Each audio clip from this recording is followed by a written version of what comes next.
देखिए, सड़क पर नमाज का जहाँ तक मसला है, इस सिलसिले में हम पहले भी बोल चुके थे, आज भी बोल रहे हैं कि सड़क पर नमाज नहीं पढ़ना चाहिए जब तक कि गवर्नमेंट परमिशन नहीं दे।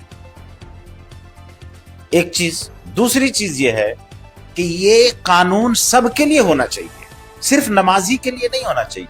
भाई, दुर्गा पूजा का पिंडाल भी सड़क पर बनता है, अभी कांवड़ यात्रा निकलने वाला है, वो भी सड़क पर निकलेगा। उसके बाद जितने भी त्योहार रहते हैं, होली भी लोग खेलते हैं, सड़क ही पर खेलते हैं, सब अपने अपने अंदर घर के अंदर बंद करके तो नहीं खेलते हैं। तो हम तो सरकार से यही कहेंगे कि हम कानून का पालन करना चाहते हैं, लेकिन कानून सिर्फ मुसलमान के लिए नहीं होना चाहिए, हमारे सभी धर्म के लोगों के लिए कानून होना चाहिए और सबको उस पर अमल करना चाहिए। ये देखिए, जुमा के दिन लोग बहुत एहतमाम से नहा धो करके, पाक साफ हो करके पहले मस्जिद पहुंचते हैं।